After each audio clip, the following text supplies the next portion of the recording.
স্বচ্ছতার সঙ্গে যে তালিকা হবে, এই তালিকাতে আপনাদের যা যা প্রয়োজন এই ডবল ইঞ্জিন সরকার তাই পৌঁছে দেবে।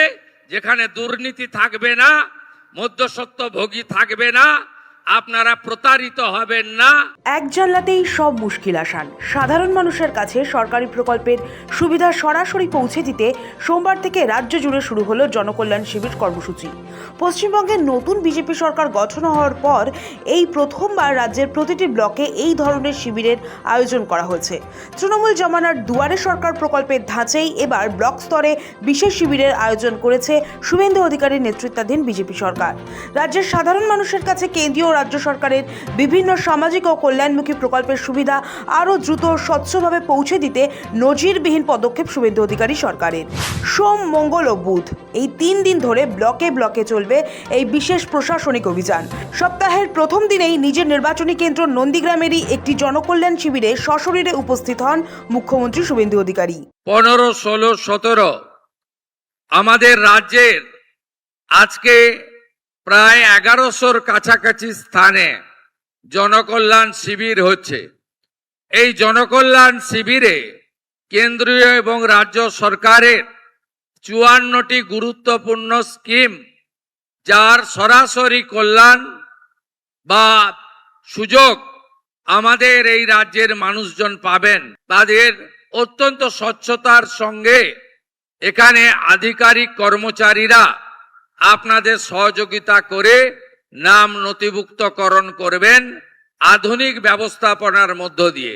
রাজ্যের অন্যান্য ব্লকের শিবিরগুলিতে উপস্থিত থাকছেন বিভিন্ন মন্ত্রী ও বিধায়করা। আর সেই শিবির থেকে বড় বার্তা দিলেন রাজ্যের মুখ্যমন্ত্রী। পূর্বতন তৃণমূল সরকারের আমলে একগুচ্ছ সরকারি প্রকল্প ছিল, তবে বহু ক্ষেত্রেই তার সুযোগ সুবিধা থেকে বঞ্চিত হয়েছেন প্রকৃতরা। তার বদলে প্রকল্পের সুবিধা ভোগ করেছেন অন্যান্যরা। তাই রাজ্য সরকারের পালা বদলের পর যাতে কোনোভাবে আর্থিক সাহায্য কোনো অসাধু ব্যক্তির হাতে না পড়ে, সেটাই লক্ষ্য শুভেন্দু অধিকারী। তৃণমূল সরকারের বিরুদ্ধে লক্ষ্মীর ভাণ্ডারে ভুরি ভুরি আর্থিক তছরূপের অভিযোগ তুলে শুভেন্দু বলেন, রাজ্যের 1061টি স্থানে শিবির হচ্ছে। সরকারের 54টি গুরুত্বপূর্ণ প্রকল্পের সুবিধা পাবেন এই শিবির থেকে। অতীতে সরকারি টাকা যোগ্য প্রাপকদের কাছে পৌঁছতো না। মৃত অভারতীয় পুরুষরাও লক্ষ্মীর ভাণ্ডার পেতেন, পুরুষদেরও বিধবা ভাতা দিয়েছে। আমি দায়িত্ব নেওয়ার 5ম সপ্তাহ হয়েছে। আমি অবাক হয়ে গেছি যে আজকে যে বিগত দিনের লক্ষ্মীর ভাণ্ডার, সেখানে লক্ষ লক্ষ এমন অ্যাকাউন্ট পাওয়া গেছে যারা লক্ষ্মীর ভাণ্ডার পাওয়ার যোগ্য নয়, অর্থাৎ ভোটার তালিকা থেকে তাদের নাম বাদ গেছে। কেউ মৃত, কেউ অভারতীয়, কেউ এলাকায় থাকেন না তাদের। এমনকি অবাক হয়ে যাবেন, কয়েক লক্ষ পুরুষের অ্যাকাউন্টে লক্ষ্মীর ভাণ্ডারের টাকা ঢুকিয়েছে এরা। আমরা হাত দিচ্ছি। বিগত সরকারের দুর্নীতি, স্বেচ্ছাচারিতা এবং সরকারি টাকা কিভাবে এরা লুট করেছে আপনি ভাবলেও অবাক হয়ে যাবেন। পুরুষদেরকে বিধবা ভাতা দিয়েছে। বর্তমানে ঠিক কোন লক্ষ্যে সমস্ত প্রকল্পের সুবিধা নিতে নানা তথ্য চাওয়া হচ্ছে, সে কারণেও ব্যাখ্যা করেন মুখ্যমন্ত্রী। তার কথায়, স্বচ্ছ তালিকা তৈরি করাই রাজ্য সরকারের উদ্দেশ্য। রাজ্য সরকার চায় না অনুপ্রবেশকারী অন্নপূর্ণা যোজনা পান কোনো অভারতীয়।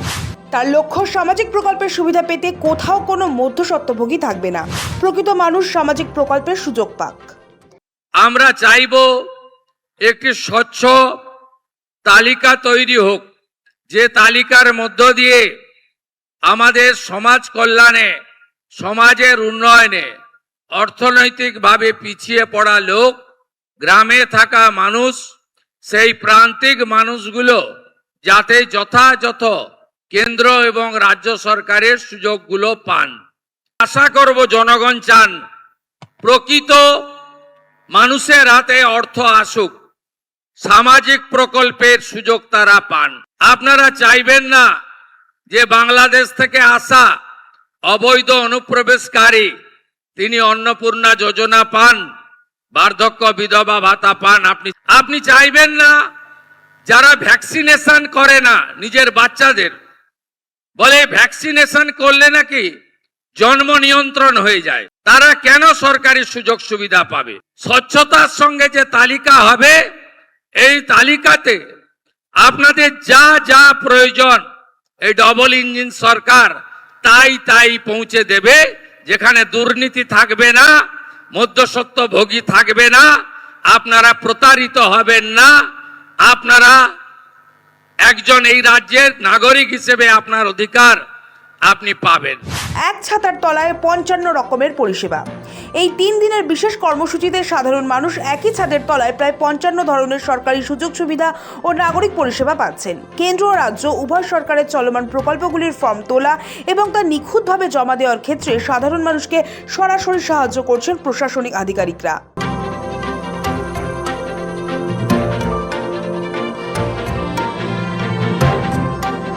নজরে অন্নপূর্ণা ও আয়ুষ্মান ভারত।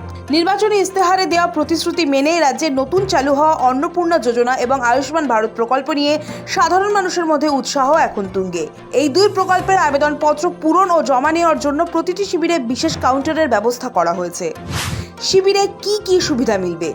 নতুন নাম নথিভুক্তকরণ, অন্নপূর্ণা যোজনা, যুব শক্তি প্রকল্প, পিএম কিষাণ যোজনা, বিধবা ভাতা এবং বার্ধক্য ভাতার মতো অত্যন্ত গুরুত্বপূর্ণ সামাজিক সুরক্ষা প্রকল্পগুলির জন্য নতুন করে নাম লেখানো যাবে। নথিপত্র সংশোধন, ভোটার কার্ড, আধার কার্ড বা অন্যান্য জরুরি সরকারি পরিচয়পত্রে কোনো ভুল ত্রুটি থাকলে তা এই শিবিরেই সংশোধন করে নেওয়ার সুযোগ থাকবে। অভিযোগ প্রতিকার, কোনো সরকারি পরিষেবা পেতে সমস্যা হলে বা দীর্ঘদিন ধরে কোনো কাজ প্রশাসনিক স্তরে আটকে থাকলে সাধারণ মানুষ সরাসরি ক্যাম্পে এসে আধিকারিকদের কাছে অভিযোগ জানাতে পারবেন। কোমর বেঁধে নামল জেলা প্রশাসন। তাৎপর্যপূর্ণ, নির্বাচনের আগে দেওয়া প্রতিশ্রুতি রক্ষা করা এবং আমলাতান্ত্রিক জটিলতা কাটিয়ে প্রশাসনকে সরাসরি সাধারণ মানুষের ঘরের দোরগোড়ায় পৌঁছে দিতেই এই 3 দিনের বিশেষ উদ্যোগ নিয়েছে নতুন সরকার। তথ্যের অভাব বা কোনো রকম প্রশাসনিক গাফিলতির কারণে যাতে কোনো যোগ্য বা দরিদ্র মানুষ সরকারি অনুদান থেকে বঞ্চিত না হন তা সুনিশ্চিত করতে প্রতিটি জেলা প্রশাসনকে কোমর বেঁধে ময়দানে নামার কড়া নির্দেশ দেওয়া হয়েছে নবান্নের তরফে। শুভেন্দু সরকারের প্রথম বড় পরীক্ষা। বাংলায় প্রথমবার ক্ষমতায় আসার পর এটাই যোগী বা মোদি মডেলের আদলে শুভেন্দু সরকারের প্রথম বড় প্রশাসনিক পদক্ষেপ। ভোটের আগে দেওয়া প্রতিশ্রুতি রক্ষা এবং প্রশাসনকে একেবারে সাধারণ মানুষের ঘরের দোরগোড়ায় পৌঁছে দিতেই এই 3 দিনের প্ল্যানিং। সৌমেন ওঝার রিপোর্ট, সময় কলকাতা।